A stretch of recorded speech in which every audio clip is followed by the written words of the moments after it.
What's going on, everybody? I am getting everything set here, making sure I get the right questions. Hold on one second. I'm going to put this on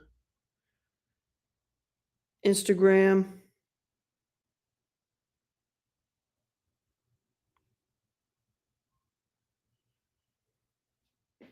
How's everybody doing? Roel, what's up, man? Who else is with us tonight?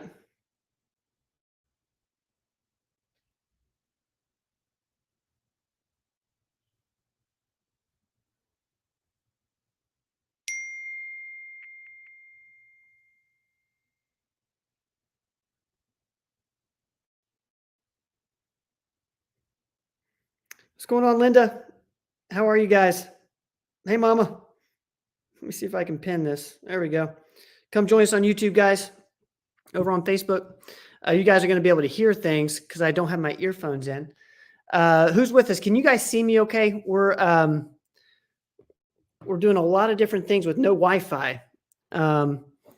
Let's see here. What's up, Margot? How is everybody? Great to see everybody on Instagram. I see everybody on Facebook and YouTube and LinkedIn. Am I blurry? Can you guys see me okay? I'm going to get Andy in here pretty soon. Okay, cool. You guys can, we're good? We're good. Andy, you ready to roll? What's up, man? Hey, what's going on, bro? How are you? Look at that beard. Dude, I shaved today to shape it up a little bit, you know? Where did you shave? Here, and here. I now have one of those fancy ring lights. It's on loan. You know what? It's worth it because I can see you well. Whoever set that up did a great job. I'm feeling very bright. I'm feeling very, very bright. Yeah, this is good. This is good stuff. How's it going? How's everything in Knoxville? Tell me about it. Tell me the scene. Okay, well, the scene is I don't have Wi-Fi. So I'm on my phone's that I'm looking at right here. What's up, Instagram? My phone's data or whatever. So can you see me? Yeah, no, you are live in living color. You are technology, loud and clear. Technology, man. But no, Knoxville had a little bit of a storm today. You know, anybody in here in Knoxville? If there's any Knoxville folk, I hope everybody's okay. There's power out.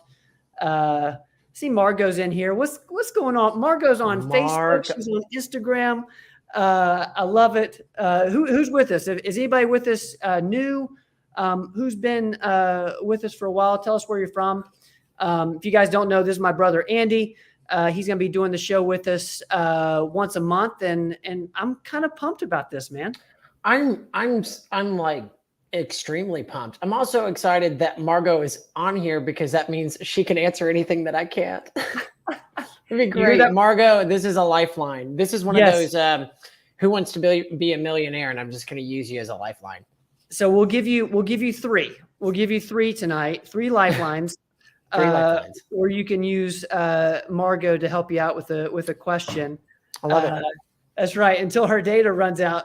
We're all on data tonight. What Wi-Fi is Come on, Margot, keep that data running. Tell Julian to go run out and get some more data. Okay, come on, run. Go get a few more megabytes. We didn't get anything. I don't want to knock on wood here, but we didn't get anything. Really? What is the protocol for drinking wine on this show? Is it frowned upon? Well, I mean, you could have been a little more discreet about it. That's all I could have. Well, I could have asked. Yeah, it's right there. I don't know. So you know what? Okay, I figured. We'll just leave it at that. We'll just leave it at that. I've got dogs. I have 3 dogs on my feet right now. I didn't make food tonight. I feel very domestic and little bit of. We're talking about like omega, and we're talking about caffeine. So I figured you might as well throw alcohol. So look, Carter's giving her blessing. Oh, Carter, thank you. Carter is in the house. Thank you, Carter. I just yes. So do it for the tannins. And the tannins. Ben, ladies and gentlemen, Yeehaw would not exist without their number one fan over here. Or how do I do that? That's this way. How do I point? That way. Yes. Yep. The This is Yeehaw. true. I'll be going to Yeehaw tomorrow. Tonight they're going to welcome you with open arms. I know. I can't wait. Can't wait to see everybody. Yeah. So Kay's in the building from Fairview, Tennessee. Welcome in, Kay, patient of Dr. Rogers. Thank you so much. I'm sure we have some Kingsport people in here tonight. Thank you guys for everything. Allison. Okay. Allison found us. Thank you. Thank you, Allison, for being here. We're doing this on a Monday. Candy's going to come see you Friday. That's awesome. I can't wait. Awesome. You know, the music's going to be playing. She's been with me for a long. We're going to play that. We're going to play that Casey Musgraves soundtrack. We like the Casey Musgraves. Candy, is that your go-to? Is it Casey Musgraves? We went through a lot of phases. We went through a lot of phases together. There's been Dolly phases, Casey Musgrave phases. Is that your choice or Candy's choice? Because I think it feels like you have the playlist. I might have forced that choice on. I might have. Yeah. I might have persuaded a little bit. Is it like 80? Is it like 80-20? 80% Andy, 20% Candy? You can kind of feel out. Okay, she's kind of okay with Casey Musgraves, but I'm really okay with Casey Musgraves. Well, I'm telling you, the past 2 weeks I have been on a Barbie kick like no one's business. They might kick me out of the Johnson City office. That soundtrack is on point, and I am living for it. Every 5 seconds, ask anybody at the Johnson City office. Every 5 seconds, it is Barbie soundtrack. Barbie time. It was Barbie time. Pink. Barbie time. What do you not like about? I mean, what would you not like about that? You know. I don't know, but I do want to note if Tracy's in the building. Tracy, good evening to you. Thank you for adjusting from Tuesday to Monday this week. Yes, thank you, everyone. Tabitha's from our Kingsport office. Welcome in, Tabitha. Thank you. Tabitha, is it Barbie time in Kingsport? I don't think Dad's bringing the Barbie energy to He's bringing the Kenergy. He's bringing the Kenergy. Kenergy. There we go. He's bringing Kenergy. That's what he's bringing. No, Dad doesn't play music. Like what? Like, come on. Robin, what's going on? Great to see you. Hello. Welcome in. To all my people on Instagram, I see you see the link down there. We're getting to Betty Boop. We're getting to some health stuff real quickly. We're gonna. If you have a question, go ahead and put it in the comments here on Instagram. We need to get moving, Ange. We're gonna start answering some questions. We're live on YouTube, so if you want to join us on the Q&A, go to our YouTube channel. We're live here. All right, let's do this. Let's jump into it. First question is, how much curcumin do you recommend daily to hopefully help with thinning hair? What's your thoughts on this? I love curcumin, and also too, I say it 1,000 different ways. So if sometimes I'll say curcumin. I think is the hardest word to say. It's a natural occurring anti-inflammatory, and I use it. Honestly, I don't use it a ton for thinning hair. I use it more for like joint pain, inflammation. You'll see high sensitivity C-reactive protein elevated on a Cleveland or a lab. Curcumin is a really, really potent anti-inflammatory. You can take an absorptive amount of curcumin. I had a patient one time. This is when I first started. This is like 4 or 5 years ago, starting as a provider. He had really bad tinnitus or tinnitus. So that's another one that you can flip up those. So ringing in the ear, crazy amounts of it. And he took so much curcumin that he turned yellow. I think he was taking 4 grams a day. It's something insane, and I could have that number wrong, but he was taking a lot, and it got rid of the ringing in his ear, but he turned yellow. It did. Really? It totally got rid of it. But it was, he didn't, it can actually color your skin, just like vitamin A can do that too. Vitamin A can turn your skin orange or a reddish color. So curcumin, I would say take around 1,000. Each one, usually in the pills from Life Extension, they're about 400 milligrams, but I think taking at least 800, if not up to like 1,000, 1,200 consider even 2,000 milligrams. I think that too, the more anti-inflammation you see from that, probably the better it's going to be for hair too. There's a lot of other stuff that you can do for hair naturally. Biotin, collagen, even too, finding out what the root cause of thinning hair can be, ruling out thyroid dysfunction, hormone dysfunction. Women need estrogen and progesterone for good hair, skin, and nails. So as you age into postmenopause, making sure that that's on there is good. We have like a Dr. Rogers vitamin for healthy hair that I looked at today. It's got some stuff in there that I haven't used before. I don't even know if I have that in front of me of what our formula is for, but it's good. Usually go-tos are biotin, collagen. Curcumin is not going to hurt at all. Technically, with thinning hair, you think of blocking DHT. Just throwing that out there. Blocking DHT, primarily with men, testosterone to dihydrotestosterone is going to be causes of thinning hair. And you can block that in a lot of natural ways too. Saw palmetto, stinging nettle. I think there's one sort of root, usually proprietary blends to help out with that. Super interesting. So you're saying with thinning hair, the main focus for you is blocking the DHT. And that's for me personally, yes, because testosterone can convert to dihydrotestosterone, which can cause thinning hair. I think it's important to know what's the cause of thinning hair, and then try to work on that etiology first, then add the naturals with it. Sometimes too, we're having a lot of people that are losing a lot of weight and also losing some of their hair too. With extreme weight loss, you can get thinning hair. I kind of like beating it to the punch before it happens, especially too, because it's so much harder to grow hair than it is to keep hair. So you want to keep it. So if you start to notice it losing, start those naturals. Curcumin's great. Again, like try to hit like 1,000 milligrams or a little bit higher. And I believe it's safe up to 4 grams. I'll double check that. But biotin, collagen, honestly, like a prenatal vitamin has really good stuff in it too. And I'll just to put this because it's related to this question. I first get my pellets, hair starts coming out. So that is kind of what you're alluding to, Ange. So thank you, Barbara. Depends on. Yeah, and that's something too that might be in the pellet. It might be that initial influx of testosterone, most likely the cause of that, with a little bit, because when testosterone comes in, it has to do something. So it's either going to do everything you want T to do and hit all those receptors, or it's going to convert into something. So it can convert into estradiol, it can convert into dihydrotestosterone, and that's usually what that looks like. But two, even with females, I never discount thyroid, especially too if you're on pellets for hormone dysfunction. Thyroid can absolutely be part of that, and your numbers can look perfect. So I wouldn't discount thyroid too, to take a look into that, depending on what type of pellet you're getting. All right. I love that question. Thank you for sending that in over email. I'm going to put this up as our second question because we got to hang out this weekend, and you mentioned to me that you're actually trying to cut back on caffeine.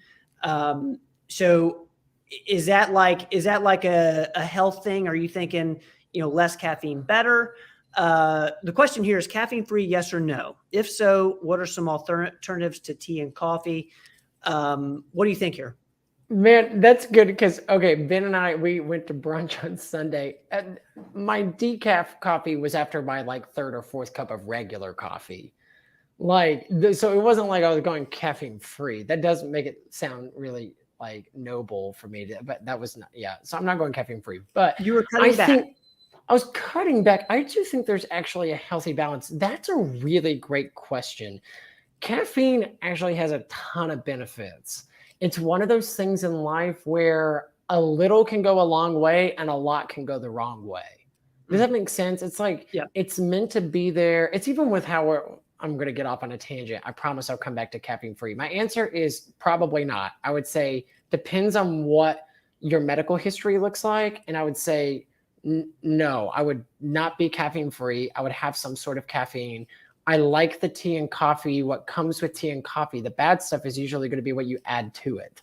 So if you have sweet tea, or if you have, a pumpkin spice latte every day, you're getting all the other stuff in with the actual coffee bean, tea leaf, that naturally has caffeine in it. So usually it's the additives that I don't like to tea and coffee or don't prefer to it. Though, when PSLs come out, I'm in. I love me some pumpkin spice. There's some good alternatives. Lucas actually has like a natural pumpkin spice or like a less bad for you pumpkin spice. But I think caffeine works against something called adenosine. This is going to get kind of like nerdy, but like adenosine works in the body more for rest and digest. Caffeine is more fight or flight stimulant. It also works like kind of as an anti-inflammatory. A lot of migraine medicines have caffeine in it because it decreases and vasoconstricts when there's dilation and inflammation. Caffeine is also naturally in coffee, and coffee is really, really good for your liver. It's actually really good for neurodegenerative health. Caffeine, like I was looking up stuff about caffeine when you sent me this question. There's a ton of benefits to caffeine. I believe like there's this one case of a caffeine overdose, and it was some sort of crazy number of how much caffeine he was taking. There's important things to note with this question too. Tea and coffee are usually served warm, and that's going to slow the digestion of the caffeine. So when you have something chilled, it like speeds it up, and caffeine's pretty quick. Caffeine's pretty quick with absorption too. It peaks really quick. It's like 99% of it is absorbed in 45 minutes. So it's quick in, quick out. I like it. I just think that if you do too much, that's when you're going to get palpitations, tremors, increased blood pressure, and heart rate. You can get a nervousness and anxiety from it. Recommended is usually between 50 milligrams to 300 milligrams a day, and an average cup of coffee that you make at home is around 95 milligrams of caffeine. So there's some studies saying that 3 to 5 cups of coffee a day is actually really, really good for like your overall health. So I'd honestly, I would say until you actually get caffeine can be a diuretic too. So it can make you lose a little bit of water, but you also, part of your fluid intake for the day can be counted from the coffee that you drink. Anything that's found naturally, I think is a good thing, or can have a potential to be a good thing. So I'd say for the question for this is, I would watch your intake and watch your response to baseline symptoms. Do you get nervous when you drink caffeine? Does it make you feel alert? Does it help you complete tasks? Does it brighten up your brain? It has a lot of benefits. I'd say don't overdo it. And if you don't like it because you drink 1 cup of coffee and you immediately start shaking or feel like you're heart beating, then it's probably not for you. Alternatives to tea and coffee. You can do decaffeinated tea and coffee. They take most of it out. I think somewhere around 10% or less still kind of lives in there. There's also something called mud. Have you ever heard of mud? I feel like that's come up on the show. I'd like Google it. Mud alternative to coffee. Yes, yeah. It's called mud. It's a coffee alternative. It's like it has like mushrooms in it. I'm pretty sure it still has caffeine in it, and matcha. So much of that still has it. I'd probably say if you're looking for alternatives because you want to be totally off of caffeine, is looking at the adaptogens like saffron, L-theanine, ashwagandha, something that's going to be more cortisol balancers instead of cortisol stimulators. That's what I'd say if you are looking for alternatives. And one other thing, I don't know, I know like wine. I know people I'm just kidding. Drinking methylene blue as a way to like focus and have some energy. I don't know if it has caffeine in it though. Would that be an alternative? Yeah, methylene blue's really good for oxygenation. That's why I think of methylene blue, because if you're thinking of carbon monoxide poisoning, methylene blue is a treatment to help oxygenize the cell. So I think oxygen into your brain lives on that stuff. Your brain lives on glucose and it lives off oxygen. So you're going to feel more cognitive function, be more alert with that stuff. And I'm seeing here from Margot, our PA in the Fountain City office, 4-sigmatic mushroom coffee mix with lion's mane. has about half the caffeine, 50 milligrams. So this is kind of another brand of mud. Super cool. That's great too. And you can kind of get those same benefits. I do feel like so much of like coffee in the morning is habit.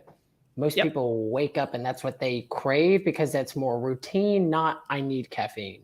Yep. All right, we're going to keep moving here, Ange. Let's go to an omega-3 question. Omega-3 is kind of top of mind. We talked with a couple cardiologists on tomorrow's Common Sense MD. They touch on omega-3s a little bit. There's some controversy.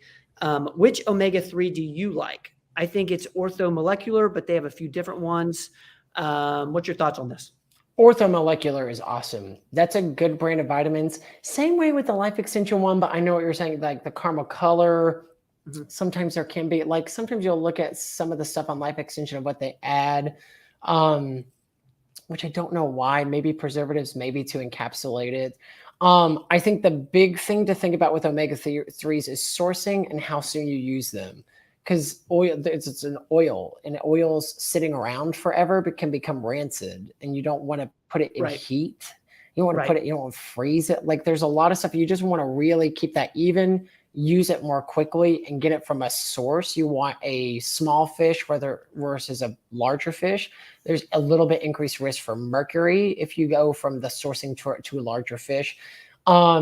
There's one particular one that I used for a little bit and really liked, and I can't remember the brand, but we have one. We have one now, and that's the one that I'm switching to.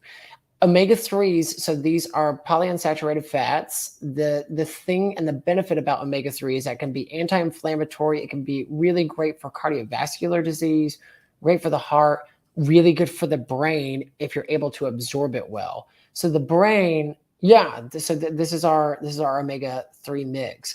This is I believe, let me look at this real quick. It's a monoglyceride delivery system.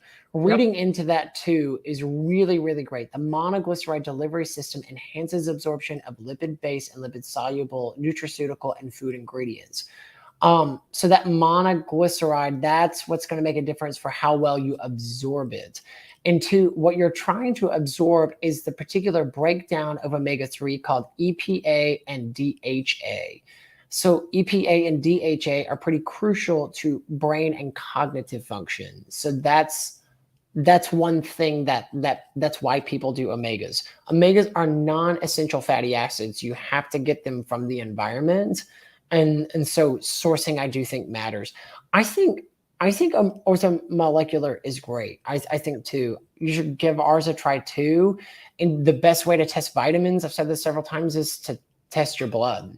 Doing a whole omega-3 check and see if you're actually absorbing some of those. You should see those numbers be elevated. And choose one with EPA and DHA. And we'll keep we'll put up the Dr. Rogers Omega Max up any more if you guys want. We're going to keep moving. There's natural ones. Like you can get those from the environment too. You don't have to choose a supplement. So you can choose foods and oils that are just naturally higher in omega-3s. All right, Chuck, I see your question. Lisa, what's up? Coal miner's daughter's in the building. Okay, I see Maha's question, One Step Forward's question. Katie, what's going on? We're going to get to one more question here, and then we're going to get to live questions. So if you have a question for Andy, go ahead and put it in the comments. We're going to get to those shortly. And here we go. This is kind of right in your wheelhouse. Best way to treat insulin resistance and lose weight when nothing works. I'm sure you hear this all the time, so I'm going to let you kind of take it away. Yeah. Oh, I mean, that I feel like, did you know I was coming on? I love talking about this stuff. This is exciting. So insulin resistance, I think it's important to know what that is. Insulin is a hormone that everybody has except me and like a few other people. So insulin is a hormone that regulates where glucose goes, but also stores fat. In its definition, it says inhibits lipolysis, so preventing the breakdown of fat, so that you store it for winter when we went through hibernation periods. It's an evolutionary biological hack. Now, a lot of people in the modern world are resistant to insulin because a lot of it is genetic, because we inherit these genotypes that we become more prone to insulin resistance. We also live in a world that doesn't promote the proper function of insulin. We don't really incorporate periods of fasting as much, which is why intermittent fasting helps out with insulin resistance. And we're not nearly as active as we once were.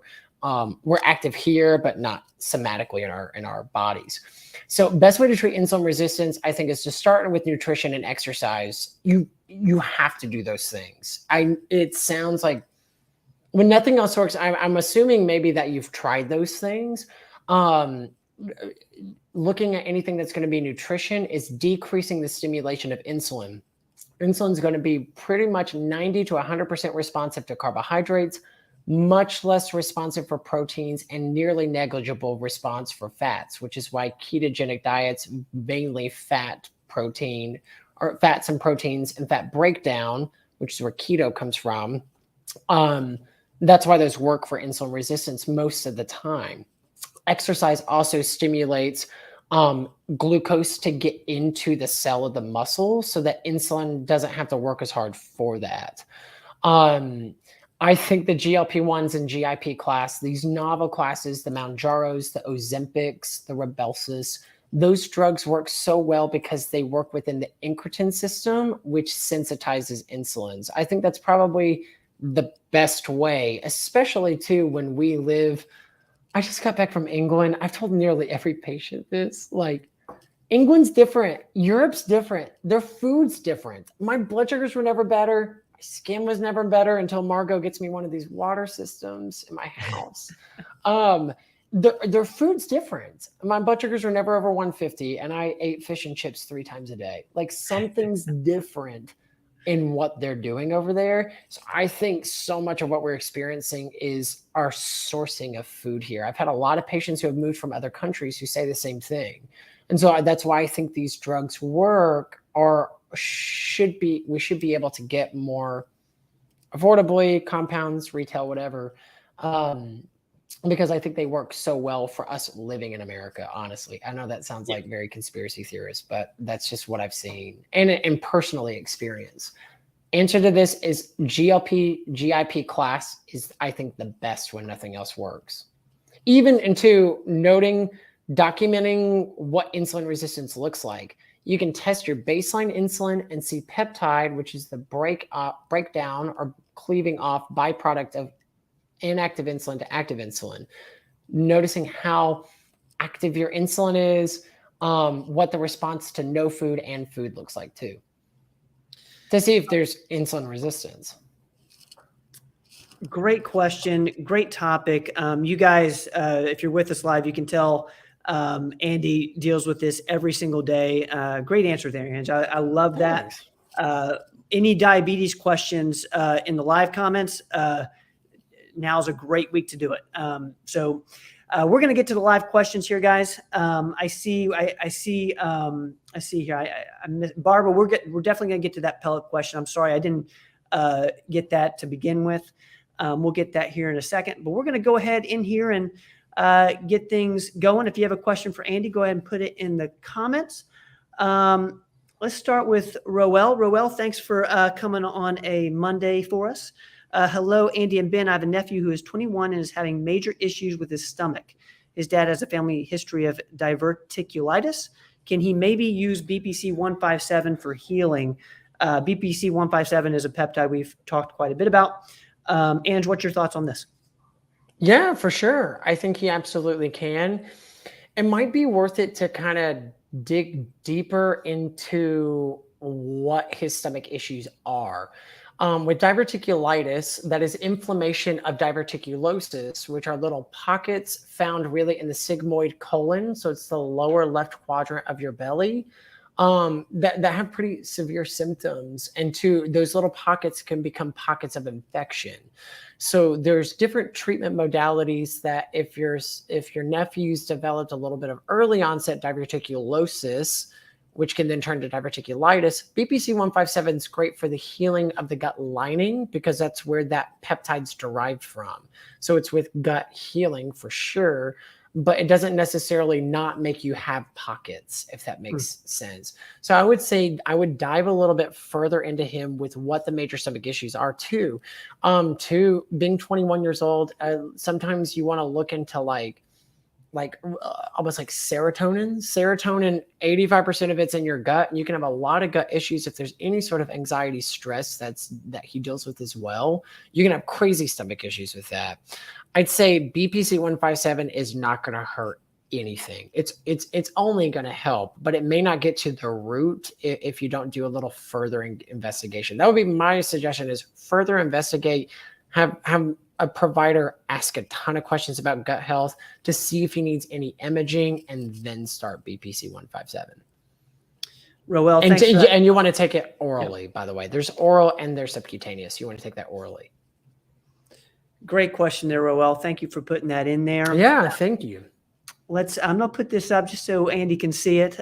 Stephanie's. I love that. Oh, yes. Stephanie in the house. Yes. Oh, my God. All right, let's get to Barbara's question here. So we put this up with the hair loss question. I first get my pellets and my hair starts coming out. She's asking, what does she do now? Like, what is something? You mentioned a few things. Let's kind of talk about this in the context of hormone pellets and how you would look at that.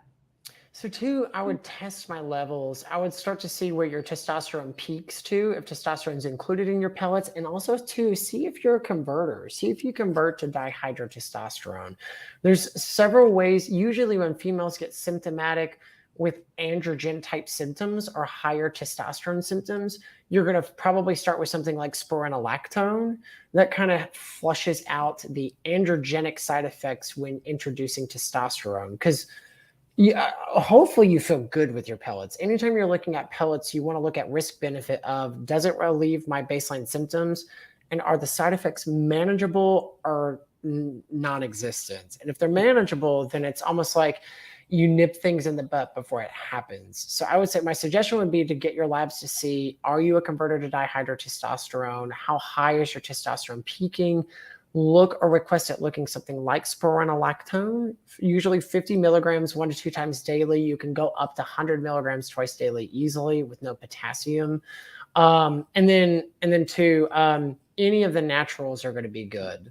Any of the naturals, biotin, collagen. But for you, if it's really specific to every time I get my pellet, my hair starts coming out, it's probably that introduction of testosterone. And I think spironolactone would probably be the best thing for you. You could do a little finasteride. Finasteride's technically the DHT blocker. You could do a little bit of that as well. You'd want to keep the dose really, really low. Barbara, I hope that helps. Ange, thank you for that. It's a great question. Yeah, it's a really, really good question. I hate that's happening. That's no fun. I hope you feel good with the pellet, though. I hope it's like, I feel great, and this is also coming out. It's like, that's a good place to be. Not, I feel terrible, and also my hair is coming out. It's like, we got to play music with your pellet, okay? We got to play that Casey Musgrave, that Dolly. Tracy is wanting you to work some magic here. Andy, can you work your magic and make my head cold gone like yesterday? I've misplaced Dr. Rogers' vitamin protocol.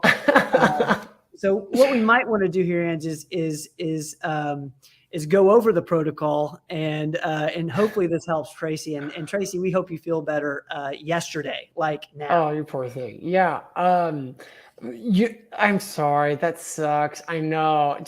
To get it really gone yesterday, start taking a Z-Pack. I hate to say it. That's such a cheap answer, but that's going to be the quickest. Is a Z-Pack.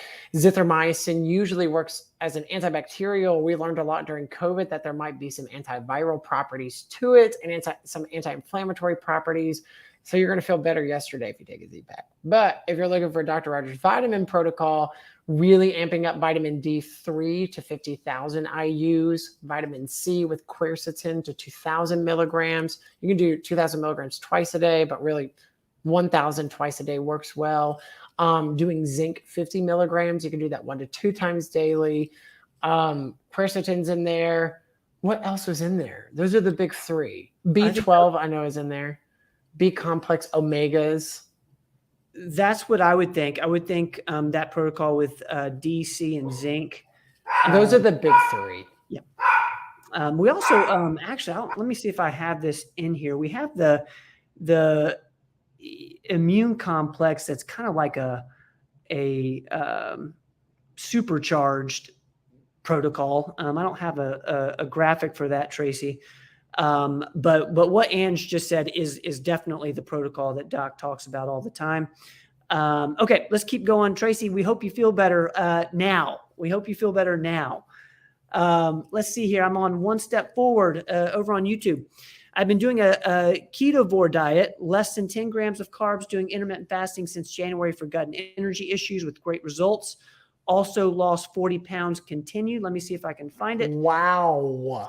That's incredible. I would like to gain muscle mass and gain weight. Working out with weights 4 days a week and very active on job. Any advice? Awesome show. Well, thank you. That's One Step Forward. First off, that's awesome. That's freaking awesome. So it seems like you're doing everything nutritionally. Yeah, it seems like you're doing everything nutritionally. You're also doing everything through exercise as well. Protein, like really ramping up protein and getting a very bioavailable. The perfect aminos, that's one of the more bioavailable proteins. And we're all probably underserved in the amount of protein that we get. And protein is going to support muscle growth. I don't know the particular recommendations on how much protein. That might be a Lucas question, but it's an insane amount. We don't really get enough. It's just my personal opinion. We don't get enough from nutrition or can get enough. So I think getting something that's going to help you absorb it more efficiently within your gut is going to be beneficial for you, especially if you're wanting to really gain muscle mass. Another thing is to look at the peptides. Growth hormone is amazing. And if you took Anavar, you'd have insane muscle. You'd look like everybody would look like Arnold Schwarzenegger with Anavar. We just don't prescribe it here in the US. So getting a growth hormone stimulant without giving growth hormones is probably going to be your best bet. So looking at Samorelin, CJC, IPAM, those are going to be the ones I think you would do phenomenal with. I think Dad gained a lot of weight back on CJC, IPAM. Yep. He did. I think he gained like nearly 25 pounds back when he had that big gut issue. I'm going to put this up here. Robin Riddle did and explained this on CJC 1295 with ipamorelin, which is what Andy's talking about with CJ IPAM. And I think Dad's on it right now, isn't he? Is he still doing it? Yeah, I think so. I'm doing it too. I love it. Are you? Yeah, I'm hiding all my muscle. I'm wearing black. It's very thinning right now, but that's a great question though. Great question. One Step Forward. Thank you so much. I want to get to Maha on LinkedIn. Thank you so much for following us over there. What would you recommend for individuals with hyperthyroidism? And what is your take on low dose naltrexone? I love this question for you. This is something I know you deal with every day. Oh man, that's a great one. And I if you're going through this, I'm sorry, because hyperthyroidism is much less common than hypothyroidism and much harder to treat. So you're having overactive thyroid instead of underactive thyroid. Usually when you put these up on paper, you're looking at low thyroid, meaning low metabolism, weight gain, low energy. I'm really cold. My blood pressure's low, extreme fatigue. Hyperthyroidism, you're really looking at a lot of like, almost like a stressed, anxious look, like excessive sweating and hot tempered, inability to sleep, palpitations, tremors. It's very shaky. And that's a very tough diagnosis. So I hate you're going through that if that's something you're experiencing or a family member, a close one. But honestly, I think that's a great referral for endocrinology because they've got a better tap on it. Personally, what I like using is propranolol. Propranolol is a beta blocker. It helps out with the somatic symptoms that come from hyperthyroidism. And so I think propranolol is great because you'll get symptomatic relief. It's a very benign beta blocker, old school cardiovascular drug. And it has like 10,000 benefits to it. Propranolol 40 milligrams, 1 to 2 times daily. And then hyperthyroidism too, looking at methimazole. It's methimazole and PTU. Methimazole or Tapazole 5 milligrams to start with. You can do it twice daily, 3 times daily, but that will start to help tamper down those numbers. Low dose naltrexone is amazing too because LDN is going to help decrease the anti-inflammatory side effects of really any autoimmune. If it's Graves' hyperthyroidism, then you're looking at autoimmunity. So I think LDN's not going to hurt anything. I don't really see LDN being a negative for anyone unless you're on opiates, because it will negatively affect how you're absorbing that. So I think for you, for this question, propranolol, methimazole, looking into these, because these are all just like recommendations, opinions, because we're not treating people on air, but propranolol, methimazole, and LDN, I think, are great combos. And I think if you're looking at least to most invasive, you're looking at propranolol, then LDN, then something like methimazole, and tracking numbers with that too. Maha, thank you so much for putting That's a great question. That's a really great question. It's a great question. It's interesting. We don't talk enough about hyperthyroidism. So, so thank you for that answer, Ange. Maha, I hope that helps. Let's keep moving here. Where am I at? I'm going to put this up from Chuck on Facebook. When intermittent fasting, which vitamins can I take first thing in the morning on an empty stomach? Chuck is one of my Knoxville people. Hope you did okay. Knoxville's in the house. So what's your thoughts on this? Oof. Personally, I don't like any vitamins on an empty stomach. That's just me. So anything you're going to look at vitamins that are best absorbed, you have to look at how they're absorbed. If they're water soluble vitamins like B vitamins, you can take them on an empty stomach because it just needs water to absorb. It's water soluble. If you're looking at vitamins like A, C, D, E, it's called aqueducts. So A, C, E, and D, those are, and K, I think is in there too. Those are fat solubles. Those need fats in there to actually digest and absorb them most efficiently. So, so I think too, I wouldn't do anything on an empty stomach. I've done that before, especially zinc, and I throw up every time. So I'd almost say it's probably better for you if you take it when you break your fast, unless you're doing something just for energy right in the morning. But personally, I take all my vitamins at night, and I'm absorbing them because I test them on labs. So I take nearly every vitamin as I go to bed because I know I'm going to take low-dose naltrexone. I won't miss that, so I don't miss the others. But I would just watch for, if you did any of them, do the water soluble ones. And zinc's the one that if you don't really take with food, it's going to make you nauseous. Chuck, thank you for that. It's a very common question, especially when, we talk as much about vitamins as we do. It can get kind of confusing as to when to take each one. I know the thing you talk about, Andy, all the time is just getting in a routine, getting in a ritual of taking them. Yeah. So Chuck, I hope that helps. Let's get to, I want to get this up here because I'm so proud of my grandmother. Oh, Kiki for you, Kiki. Look at this. This is both of our grandmothers, Grandma Mary. She's over on YouTube. I'm in my 80s, exercise daily. However, I like my English afternoon tea and a glass of red wine in the evening. What's your thoughts of this combo? Kiki, I think you are living your best life. If I end up anything like you, I will have made it. You are what we call, and there's a few other people I've told this too, you especially are what we call #goals. You are #goals. And so you're killing it. Drink that red wine. You better be having English afternoon tea with me so that we can discuss England. But I think both of those, this is in all honesty, I think both of those are really fine. There's health benefits. There are some health benefits you can argue with a glass of red wine too. It's got some resveratrol in it. What I like really about red wine is when you're in community with people, it gets you out and with people. So that's what I think the best part about red wine is. And two, afternoon tea in England, you're sharing afternoon tea with people. So it's a time to sit and take a break from what you're doing and talk to somebody. I think those are the actual health benefits from both of those. I think those are, if you do too much of it, you would be noticing symptoms. Afternoon tea, if you're starting to have heart troubles where you start to have it beat a little bit too fast, or the glass of red wine, if it's making you so drowsy that you end up having a fall. That's what you don't want with either of those extremes. But with the way you're doing it, I think it's perfect. But I also think you're perfect, Kiki. Grandma Mary, you are perfect. Thank you so much for being with us. She's our Mary Poppins. She's practically perfect. Just practically perfect. She is perfect. All right, let's get to Cindy here on Facebook. I take a melatonin gummy and a Dr. Rogers CBD gummy before bed. Is that breaking my fast? Good question.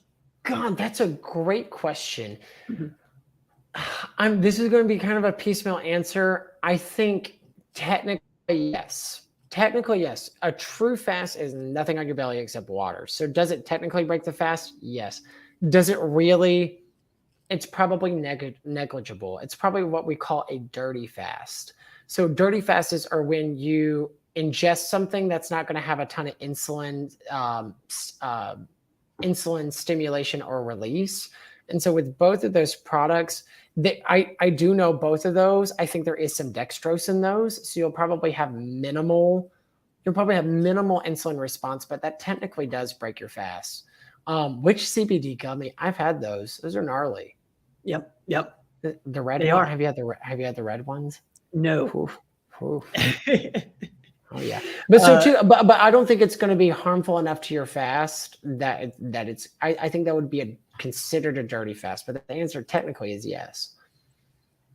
Yeah, I was gonna make sure you touched on the insulin there if it does affect it. But what you're saying is that it is negligible, technically. Yeah, I think it's negligible, but the technical answer is yes, but negligible in the long run.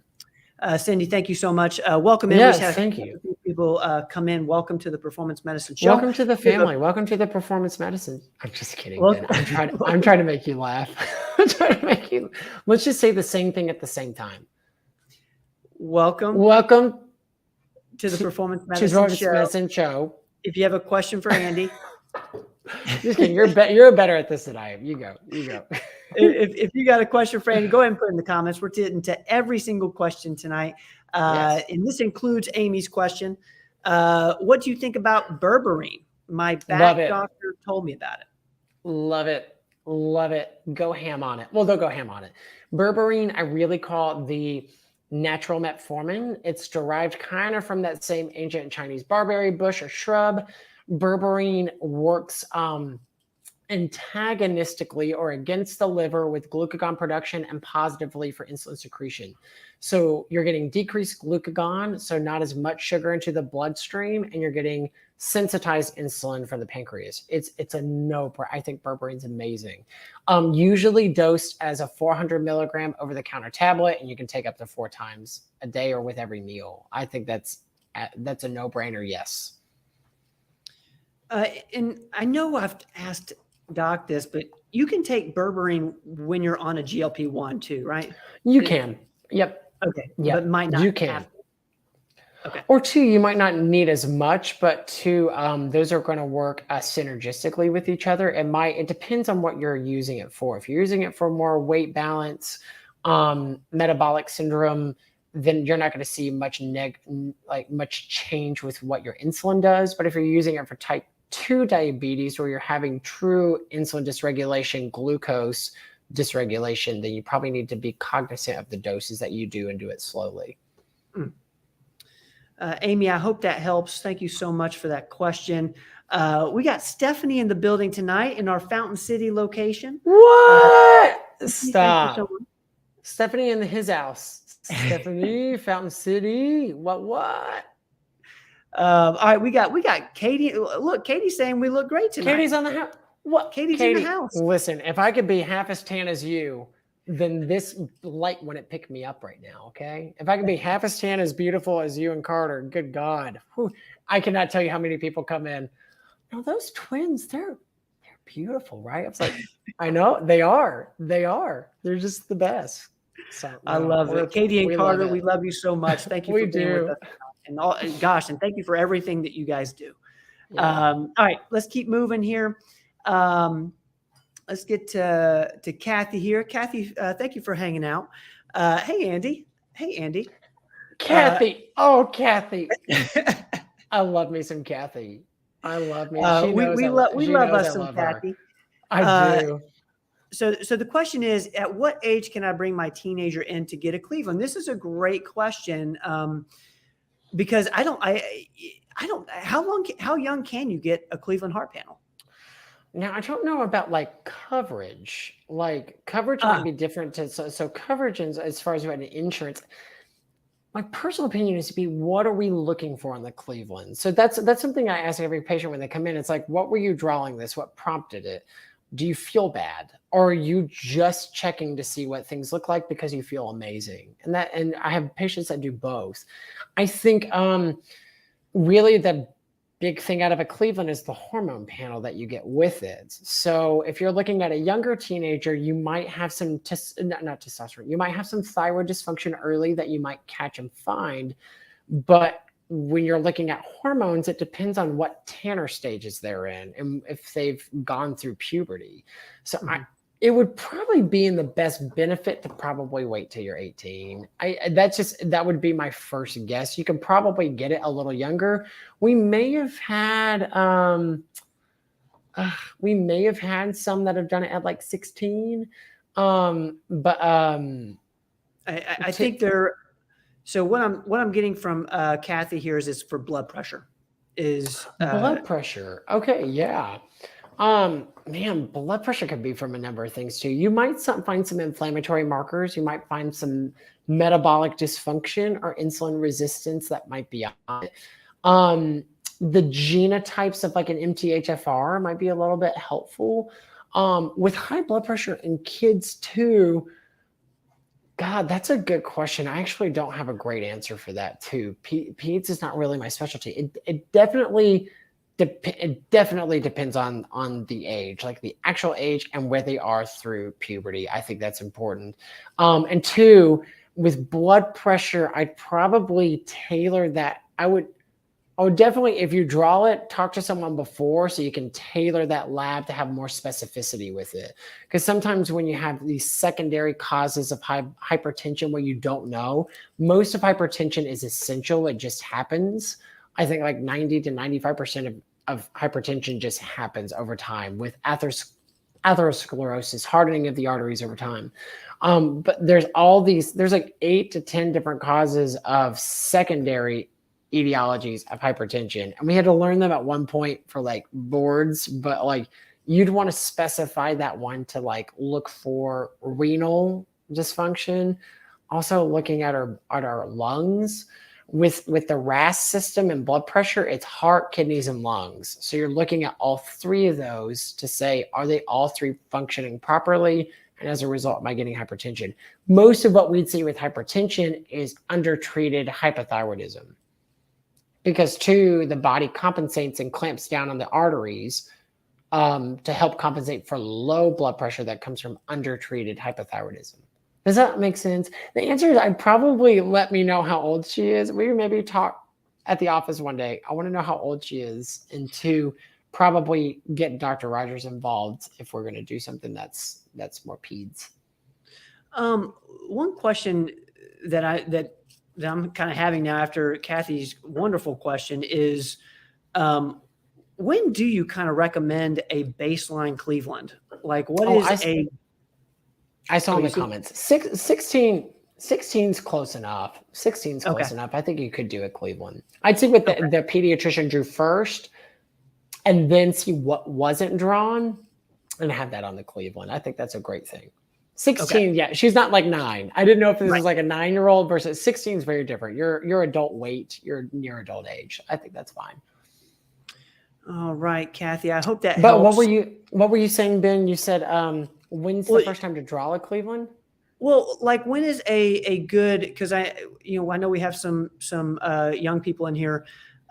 When do you recommend like a good baseline Cleveland? Because I know it's important to know where your hormones levels are at, before they start to decline. So we know where to get them to when they start to decline. What's kind of your recommendation? I think when things I always think about my face with collagen. You start to lose collagen around age 25 to 26. So I'd start around there and say 2. And that's like, except for the Rogers, it's the median age for like getting married. Is that sad? I'm sorry. Did I say that out loud? I know. We're trying. We're trying, performance medicine family. We're trying. Okay. But like most people are kind of going through marriage, starting to have kids. So you kind of want to get that baseline before that stuff happens, because all that stuff can put stressors on what your hormones look like. I think the real answer is, sorry, that got real for a second. We're trying, okay? But doing it before you have the stressors in life, when you feel good. I think that's a good baseline. All right. Thank you for that, Kathy. Thank you for teeing us up for that topic. This is another great topic from Camille. What are your thoughts on the popular semiglutide injection for weight loss? I know your answer, but Camille might not. What's your thoughts? It's a no-brainer. It's one of the best things. Semaglutide, tirzepatide, these are GLP-1 and GLP-1 GIP receptor agonists, indicated for type 2 diabetes because it works on insulin resistance and insulin secretion. It also works positively against hunger hormones to diminish cravings. So I think semaglutide is a no-brainer. No-brainer. Yes. Depending on your history and depending on what you're looking for out of it. Yes. I think it's amazing. Do you ever come across a scenario where the right thing to do is to get off semaglutide or Ozempic? Like, what's your, because I know there's two thoughts on this. Like, some people need to stay on it for a long time. Do you ever recommend somebody get off of it? True, if it's causing negative side effects. Yeah. Okay. Some people have lost too much weight on it. Okay. Or two, you start to lose a lot of muscle content. Or hey, I've had it a couple of times where it's like, I love this drug. It's amazing. I never eat. I throw up all the time. Like, that's not what you really want to lose weight with. You want to lose weight. You want to use these drugs because it makes you feel really good. And I'll have exactly the opposite, where patients are like, I've never felt better. I've never felt more alive and energized. It's very nuanced and specific to the patient. So I think if it's causing anything with weight, you look at C's. I learned this from another practitioner over in Iowa. She's amazing. If it's not, weight should feel comfortable, confident, and not causing disease. If you're there with weight, you're at a good spot. And so too, I'd say continue it if it's providing you benefit. If it's causing you way too many side effects if there's too much cost for the weight loss, then don't do it. I love that answer. That's a great question. That's a great question. I'm going to put this up from Allison. Wanted to tell us that she started methylene blue last week. That's awesome. Yes. And it seems that, she answered all the questions on Jeopardy correctly. That's incredible. Methylene blue. Heck yeah. That's awesome. That is awesome. Methylene blue for the win. All right. Yes. Well, I think I've gotten to all the questions. We're almost to the hour mark, guys. If you have any last minute questions for Andy, go ahead and put them in. But for the time being, how do you guys think we did? 1 to 10. We like to kind of, rate ourselves a little bit towards the end of the show. Hold on, let me fix my hair before you say. Oh, thanks, Roel. Okay, an 11. I was going to fix my hair before this. Hold on. Roel is giving us an 11, and I don't know that we've ever gotten an 11. So really, that's high praise, Roel. Hey, I appreciate it. Thank you so much. Thank you. I love coming on here and spending time with you all. If you guys have any last minute questions, we're going to jump off here in just a second. I have a last minute question. What's that? I have one. Have you read any of the books behind you in the bookshelf? Let's talk about Ben and his reading. Y'all? Come on. Don't put that ruse up. How many books on that shelf have you read? And how many of them do not start with the title, The 4 Hour Something? Ben loves a good self-help book, y'all. Loves one. I see. I see lots of literature on that. Lit. They call that. Have you ever heard of To Kill a Mockingbird? It's up there. No, the question has been, have you ever heard of that? Tell me one character name from To Kill a Mockingbird. Tell me one character. Boo. Name 2. Come on. There's one other one that's really big. Atticus. Okay. You know what? I threw some shade over there because I thought you were going to start quoting Who Moved My Cheese. Look at that. Matt is saying Scout. I did not remember. That's what I was like. I was really looking for Scout. Thank you. I didn't remember. Thank you. We needed you. I didn't remember Scout. Boo. Oh my God. Boo. Well, I gotta put this up. Kathy's saying we got a 12. That's unreal. Kathy and I've been through thick and thin, though. We've been through thick and thin. We have, my sweet Kathy. We have. Chuck is saying we got a 10. Thank you, Chuck. Yes. Cindy's saying we got a 10. Roel for the last question is, are you ready for some football? And I think Matt will join me on this. Matt will say it is almost football time in Tennessee. We are almost there. I love it. And we're looking forward to a great season. So yes, Roel, we're pumped. You guys got Arch Manning down there in Texas. So I hope you guys got to have a great season as well. But man, we're getting some go big oranges here. Thank you guys. And how do you think we did? What would you give us if you were put on the spot, like 1 to 10? What would you give us? Be honest. Ben, you're a hard 10, dude. You are what we call a dime piece. Okay, you're a dime piece. You're a stone cold stunner. You're stone cold stunner. Look at that. You're a fox, dude. Give us a little shake of that hair. I can't do what your hair does. Your hair is so flowy. We do. The Rogers have some curl, but I don't know where you got your hair, Ben. I don't know where. It's straight. It's super straight. Grandma Mary's giving us an off the chart. Thank you. Off the chart. Kiki, they don't make them like you anymore, Kiki. They don't. They don't. They just don't make them like you. Guys, we are going to call it a show. I believe it's a show. Do you want to call it a show? Was it a show? That was a show and a half, y'all. That was a show and a half. Let's do it. That's great. I think I can't answer any more questions. Thank you for giving me some stuff I knew. Thank you.